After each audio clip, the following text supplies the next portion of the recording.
Hai semua, assalamualaikum. Di video kali ini aku mau bikin kue nona manis. Nah, kali ini aku bikin lumayan banyak. Ini totalnya itu 184 buah. Nah, ini tuh jadi favorit banget ya teman-teman karena emang rasanya tuh enak, manis, legit. Pandannya itu berasa banget. Nah, mau tahu gimana cara buatnya? Simak terus videonya sampai akhir. Langkah pertama di sini aku mau rebus semua santannya dulu. Di sini aku pakai sekitar 4 butir kelapa. Jadi ini sekitar 6 liter ya teman-teman. Ini untuk kelapanya itu aku rebus dengan daun pandan sampai matang supaya hasil kue nona manisnya itu lebih awet karena menggunakan santan yang sudah matang. Nah, ini setelah matang dimatikan apinya ya teman-teman dan biarkan sampai suhu ruang. Selanjutnya di sini aku mau bikin adonan kue nona manis. Siapkan wadah, kemudian masukkan 420 gram gula pasir, masukkan 3 butir telur, kemudian kocok menggunakan balon whisk sampai gulanya sedikit larut ya teman-teman. Nah, ini aku bikin setengah resep dulu, jadi ini aku bikin 2 kali ya. Nah, kalau gulanya sudah sedikit larut seperti ini, selanjutnya masukkan tepung terigu sebanyak 420 gram. Aku menggunakan tepung terigu protein sedang. Ini masukkan secara bertahap ya sambil terus diaduk supaya terigunya tidak ada yang menggumpal. Nah, kalau sudah tercampur rata, masukkan sisa terigunya dan perlahan di sini aku mau masukkan santan yang tadi sudah kita rebus. Untuk santannya di sini aku pakai 750 ml ya. Masukkan santannya juga secara bertahap teman-teman sambil terus diaduk sampai tidak ada tepung yang bergerindil.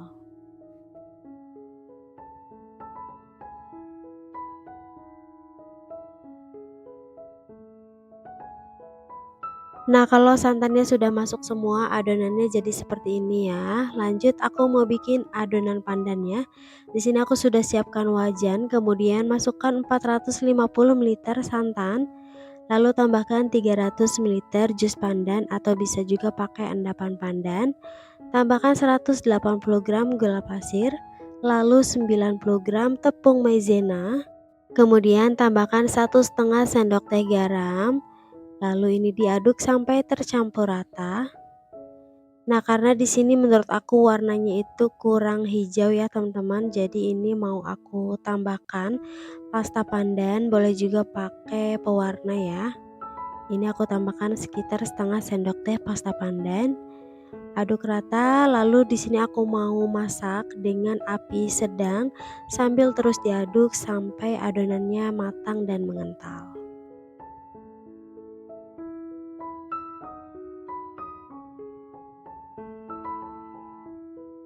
Nah, ini adonannya sudah mulai bergerindil ya teman-teman. Ini lanjut diaduk terus supaya adonannya mulus ya.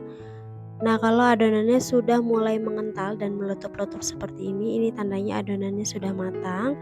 Matikan api, kemudian angkat. Ini langsung aku mau campurkan dengan adonan telur dan tepung yang tadi sudah kita buat. Ini dimasukkan dalam keadaan panas ya teman-teman, sambil terus diaduk seperti ini supaya hasil adonannya benar-benar tercampur merata dan tidak ada yang bergerindil.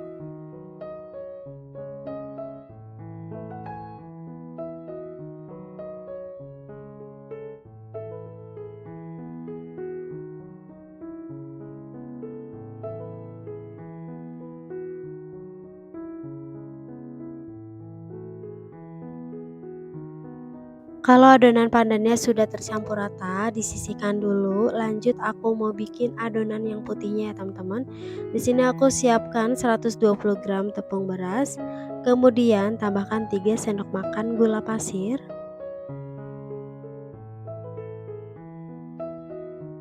lalu tambahkan 1 sendok teh garam, kemudian masukkan santan sebanyak 1,5 liter. Masukkan santannya sedikit dulu sambil terus diaduk supaya tidak ada tepung yang bergerindil. Kemudian kalau sudah tercampur rata, masukkan sisa santannya dan aduk rata kembali ya.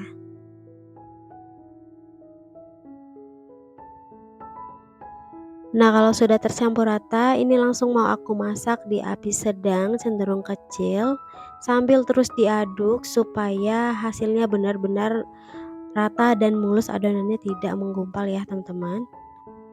Nah, kalau adonannya sudah mulai mengental dan meletup-letup seperti ini tandanya adonannya sudah matang dan matikan api ya.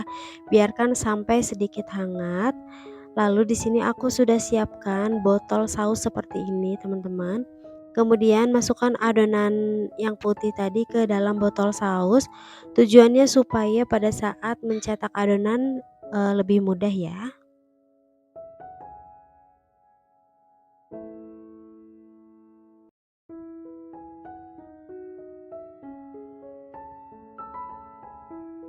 Nah, kalau sudah, selanjutnya aku mau mulai mencetak. Di sini aku sudah siapkan cetakan kue talam. Ini aku pakai yang ukurannya besar. Ini perbandingannya ya, teman-teman. Di sini aku pakai yang ukurannya besar dan cetakannya sudah aku olesi dengan minyak tipis-tipis. Tuang adonan hijau sampai setengah penuh. Kemudian tuang adonan putih tepat di tengahnya seperti ini.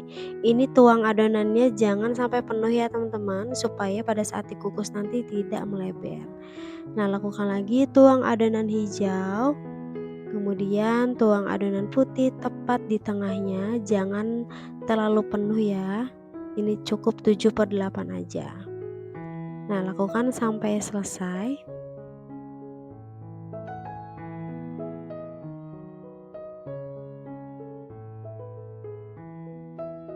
Nah, kalau semua kuenya sudah dicetak, selanjutnya kue nona manisnya mau aku kukus di kukusan yang sebelumnya sudah dipanaskan.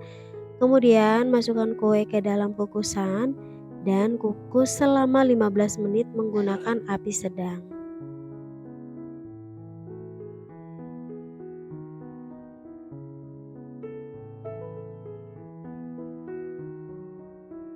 Setelah 15 menit dikukus, kue nona manisnya sudah matang. Kemudian keluarkan dari kukusan dan biarkan hingga dingin baru dikeluarkan dari cetakan ya. Nah, ini kuenya tadi sudah aku dinginkan teman-teman, jadi ini langsung mau aku keluarkan dari cetakan. Ini cukup menggunakan sendok aja dan ini enggak lengket sama sekali ya. Untuk kukusan selanjutnya, ini cetakan tidak perlu diolesi minyak ya karena sudah licin. Ini dia hasilnya cantik banget, kue nona manisnya rapi ya teman-teman. Untuk pengemasannya di sini aku menggunakan mika untuk satu kue, ini ukuran yang paling kecil ya teman-teman. Nah, seperti ini aja, boleh di atasnya menggunakan potongan daun pandan supaya lebih cantik. Nah, lanjut ini mau aku keluarkan semua kuenya dari cetakan dan lanjut dikukus kembali ya.